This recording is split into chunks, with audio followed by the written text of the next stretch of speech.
Welcome to the Leadership Roundtable, a podcast with Dr. Conway Edwards, where we get together on a monthly basis and talk leadership.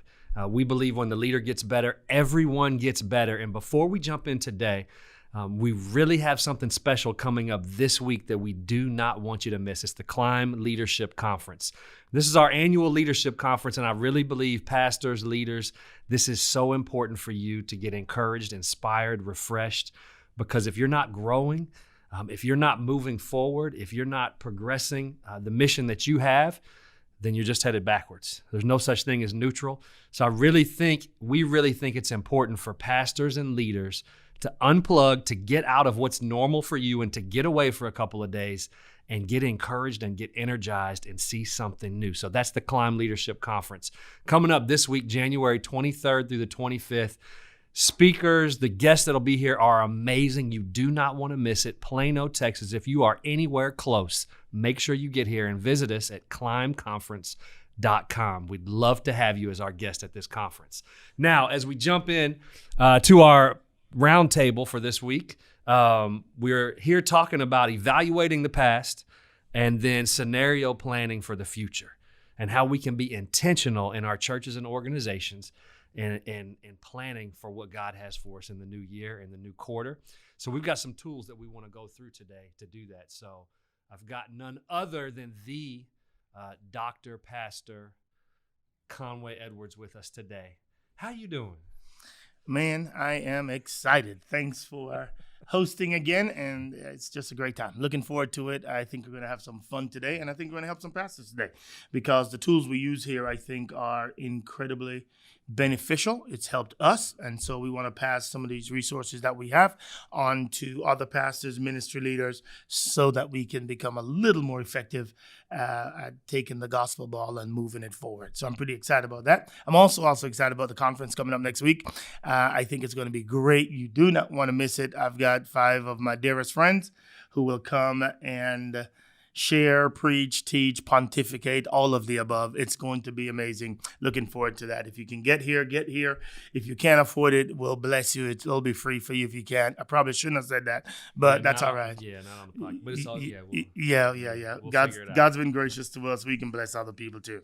Awesome. Before we jump in, this is an episode you need to go download the show notes. So go to visit1cc.com/leadership roundtable because we've got some amazing resources we're going to go through today before Pastor Conway jumps in. Make sure you go download that so that you can follow along with everything we're talking about today and not miss one bit of this.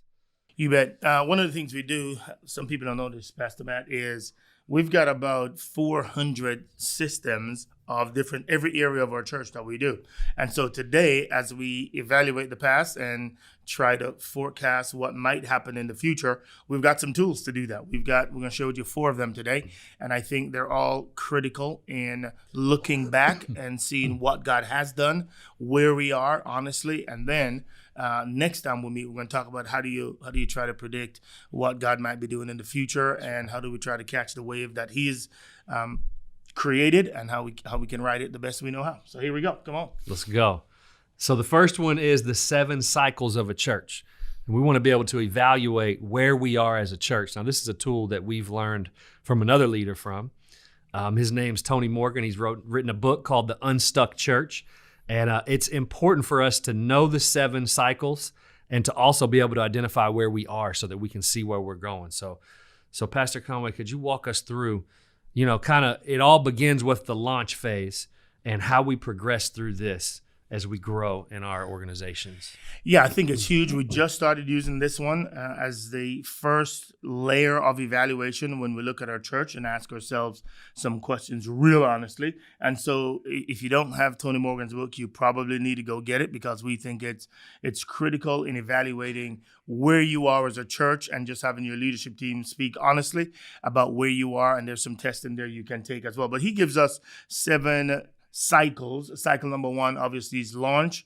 Cycle number 2 is the momentum growth phase. Cycle number 3 is the strategic growth phase. That's where people are needing discipleship, new systems, new discipline, clear next steps. And how do you get people to live on mission? That's the strategic phase. And then you have the sustained health phase, which is where you're reproducing other churches, where you're planting churches, you're adding campuses, you're coming up with new locations.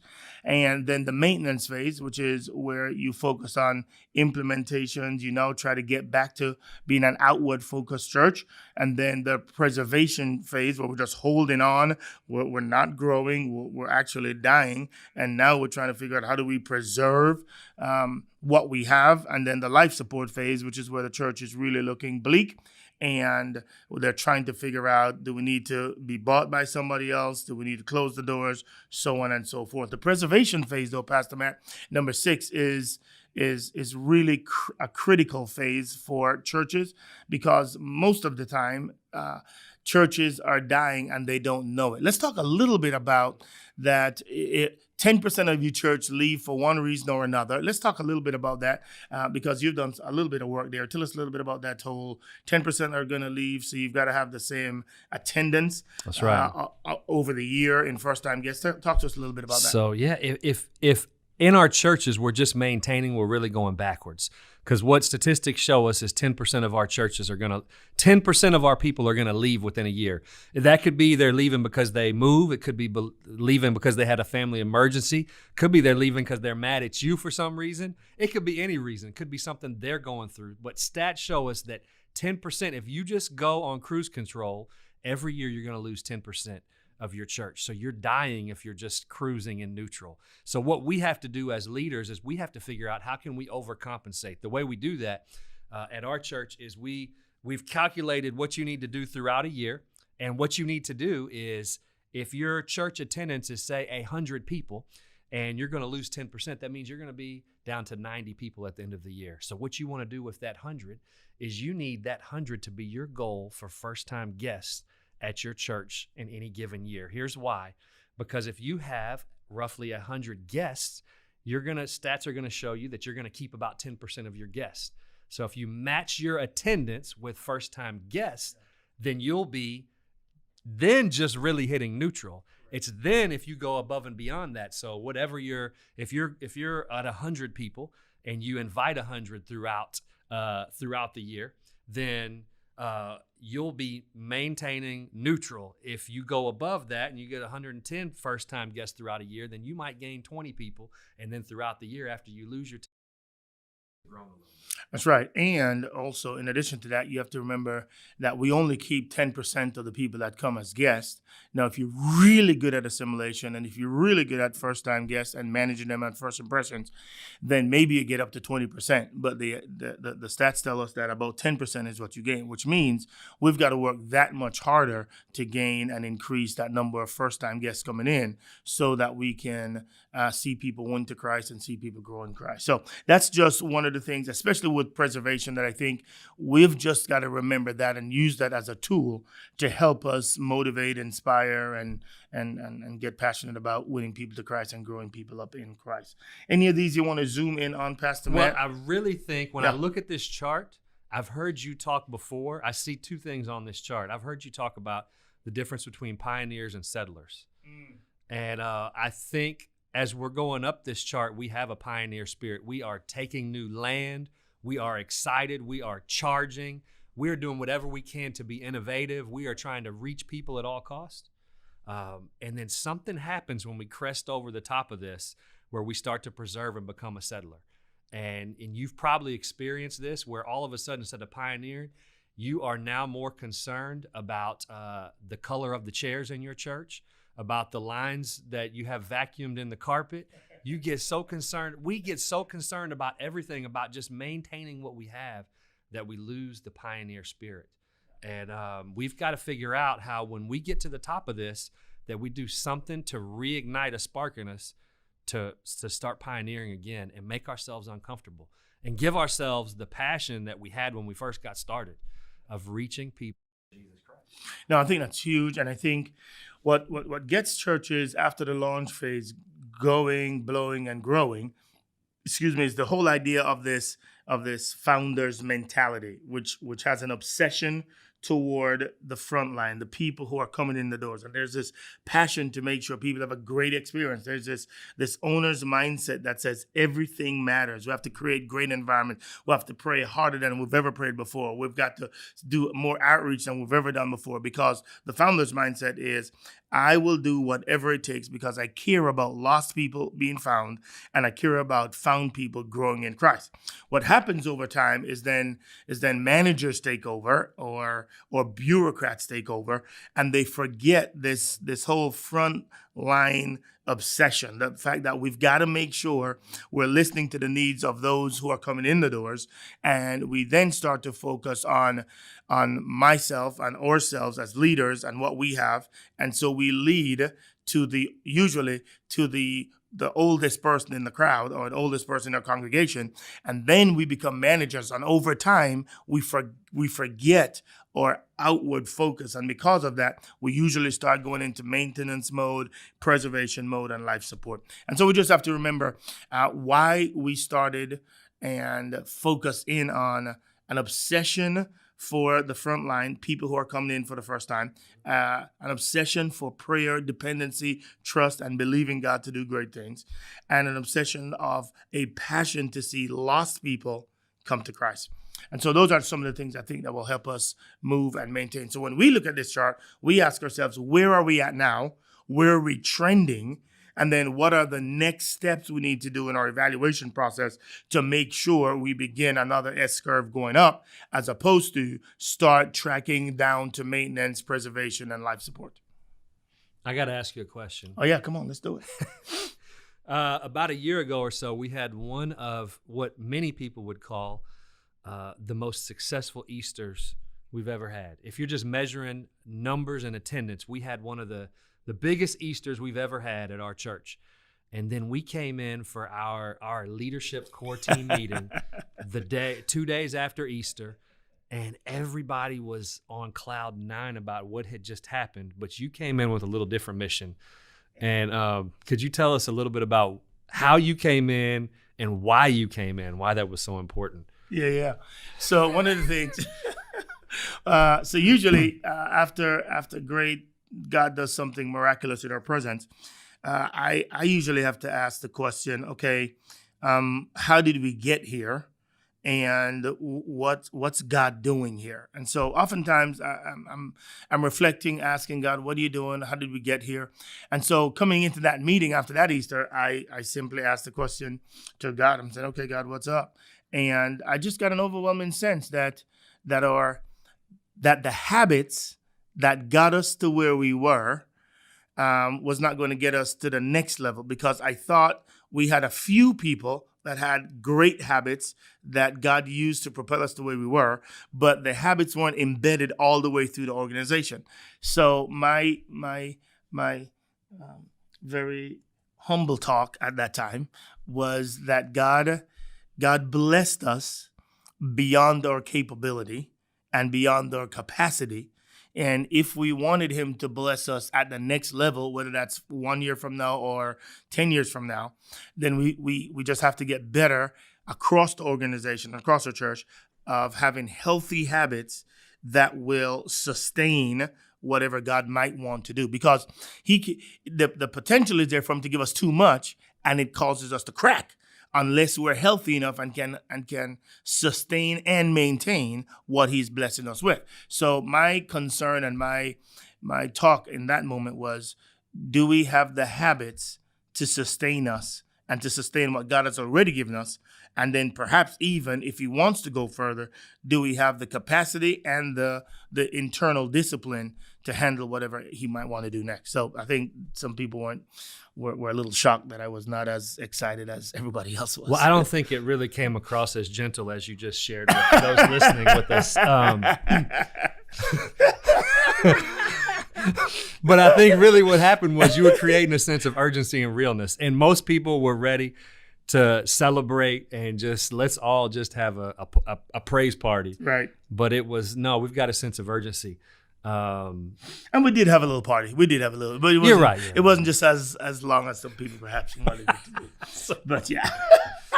But wherever you are, you've got to figure out, how am I not going to start going down? Yeah. And even if you think you're at 4 or wherever that might be on this curve, you think you're at sustained health. If you're not doing something to reignite and get the curve back going up with growth, then you cannot stay in neutral. There is no such thing. So figure out where you're at and how you can get the curve going up again. And so one of the things that we do to do that is we ask the question, what's our strategic evaluation tool? How do we evaluate our strategies? How do we evaluate our teams, what we call congregations or student ministry or middle school, high school, or elementary ministry, or adult services or different campuses? How do we evaluate that? And that becomes a critical process. And we use a tool, again, it's not ours, but somebody gave it to us and we found it extraordinarily helpful. That simply asks, what are you doing that's right? What are you doing that's wrong? What's missing, and then what's confusing. And so when you ask the question, what's right, and then you just list out, hey man, what are we doing well? What does God seem to be using greatly? What is it that we don't have to manufacture energy about, but people just love it? Then we say, okay, let's amplify those things. Let's blow them up. Let's do them even better this next time. So that's what's right. Then we ask the question, what's wrong? What's not working? What do we have to kind of say, hey guys, come on, let's do this together. What are we doing that the energy is so low, it demands all of us to pull on together to make it a fun experience. So then we say, okay, let's fix those. Then we ask, what's missing? When we look at our next steps process, when we look at our processes, is there too big a step that somebody needs to take? What's missing that we need to add? And then the last one is, what's confusing? Is there anything that we're doing that the insiders know intuitively, but the outsiders or people who are new to a church, it's just confusing to them? And do we need to clarify any of those? And do we need to reevaluate them to see how we can make it a little simpler than it currently is? And this tool, Pastor Matt, has been monumental in our church to have honest discussions around how do we really ask and answer the hard questions so that we can get better over time. And tell me, what level of leaders doing this? Is this the number one leader? Is it the executive team? Is it team leaders? Is it frontline volunteers? Or is it everyone?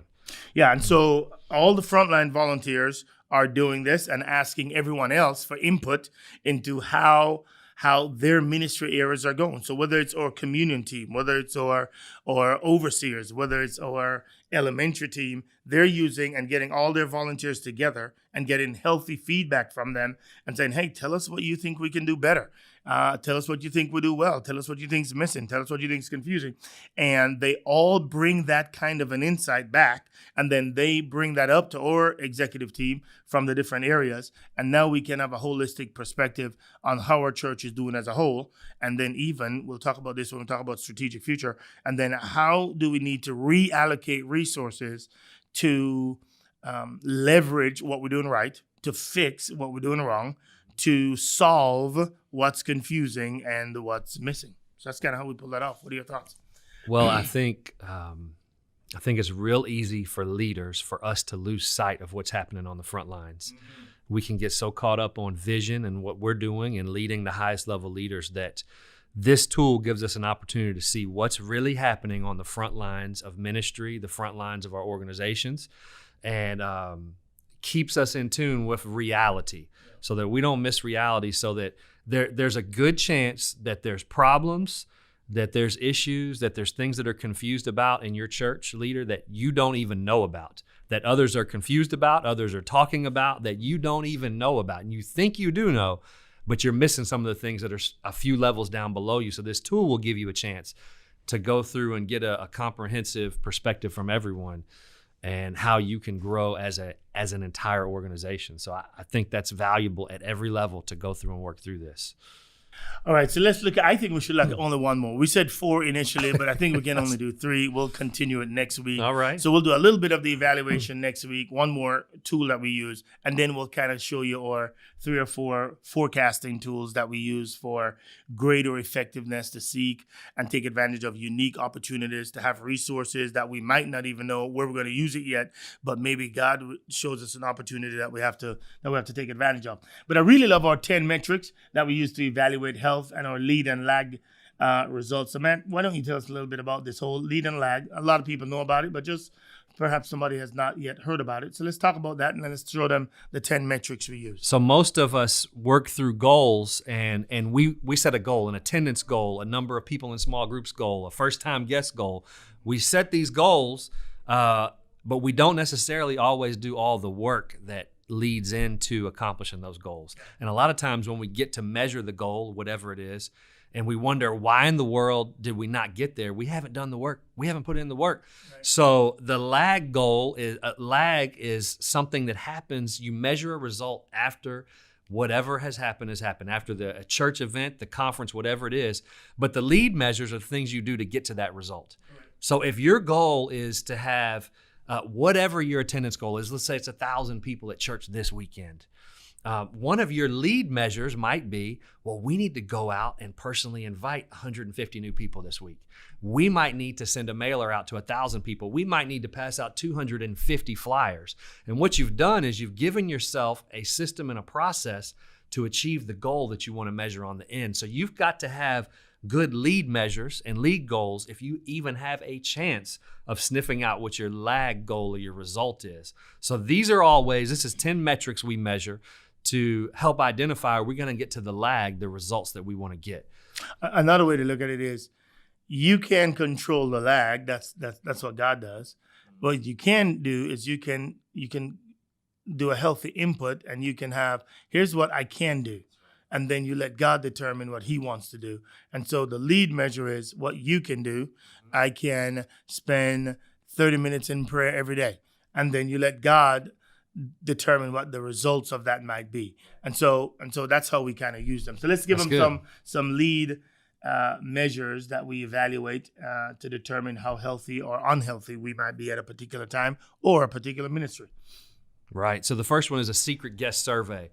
Some call this a secret shopper, and it's getting people to come into your environment, and you know what your goal is. One of the best ways you can have a little window into that is by having secret shoppers and secret guest surveys and having somebody come in that is totally objective to what you're doing and figure out, how did the kids ministry work? How did your guest services team work? How was the preaching? How was the worship? Was it too loud? Was it too quiet?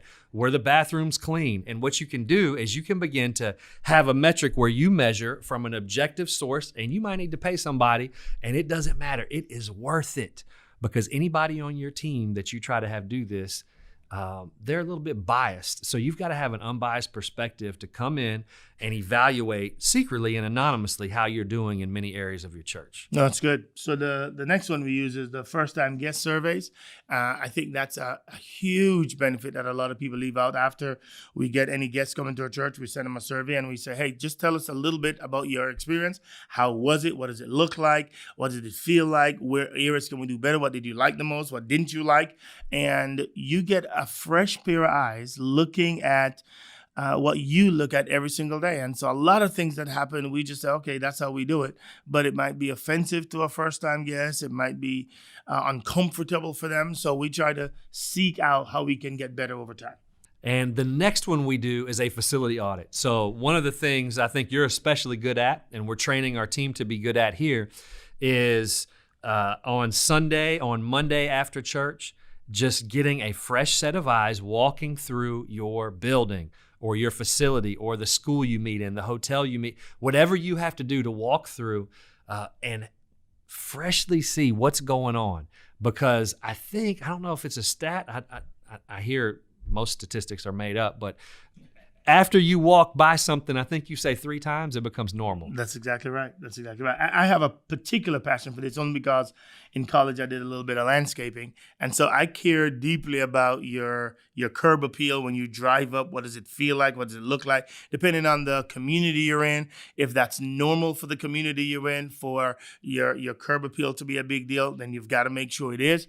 And as you walk through, when you see paint on the, chips in the paint, all the kind of stuff, if you walk by that enough, it'll become normal. So just have a fresh eye looking at that. Make sure you evaluate your experience well, because people will judge you based on how you take care of that facility or you don't take care of that facility. And they will argue, if you can't take care of the facility, why would I ever entrust my soul to you? So that's a big one. So my questions for our listeners are, how many of you have ever been to a gas station bathroom? Oh, yeah. And the feeling you have when you have to stop at a gas station to go to the bathroom versus going to a bathroom at a Ritz-Carlton. Absolutely. It's a totally different experience, and it communicates how you feel and how you feel about your guests and your customers, and how intentional you are about that. So be intentional. It makes a difference, and it communicates. The next one is member interviews, and that's we regularly talk to members of our church here, and what we're doing is at every level of membership, from a new member to a member who's been here 10 years, just asking how your experience has been. How did you like X? How was your experience at Y? What was that event like for you? Yeah. And trying to get a fresh set of eyes from the members of our church who are bought in partners here. The next one is the small group attendance. This is big for us because people come to a church for the preacher, but they stay at a church for the relationship. So for us, the percentage of people in our church that are in community groups, that are doing life together, because we believe life change happens best in the context of community. So therefore, we want people to be connected. If you want people to be in, the key to engagement is making sure people are connected. And so we care about them being connected. So we look at the percentage of people who say they're a member of a church, and then the percentage of people who are in life groups or community groups. And we always want to see that number tracking up, because we know that the more they're connected with like-minded individuals, the more healthier they become as Christians, and the more healthier our church becomes, because people are doing life together. Great. Number 6 on here is attendance trends. And really, you can track, and you've probably already done this, trends of when attendance is up, when attendance is down, how you can plan for that. And what I want to really encourage you with, if you know there's trends of when attendance is going to be down, don't just be okay with that. Yeah. Figure out, what can I do if I know attendance is down in this season? Well, then what can I do to bring it back up? Yeah. How can I not be okay with that? Because a salesman at a car dealership, if he knows sales are going to be down on a certain month, he's going to go above and beyond to send out mailers, to do more to invite people in. He's going to do whatever he can to overcompensate. So don't just be okay with it. Think, what kind of event can I do? What can I do at my church? What kind of ceremony can I have? Or what kind of event will bring people in when they're normally leaving out? How can we encourage people to invite their friends and families to church? Here's something basic that we do, and I don't know where we learned this. We learned this earlier on, that on July 4th weekends is when we do our baby dedication. On Memorial Day weekends when we either do baptisms, but we do something where other people invite their friends on our low Sundays, so that we are engaging people, and people are already in town on July 4th. So it's a natural time for them to bring their families to them, get baptized. So just get creative with, okay, this is naturally a season when people go on vacations, when people go and do trips together. So what can we do to capitalize on people coming in town to then invite them to church to share in a special occasion? So I do think that's a very good insight, Pastor Matt. The next one is per capita giving, which is where we evaluate what does the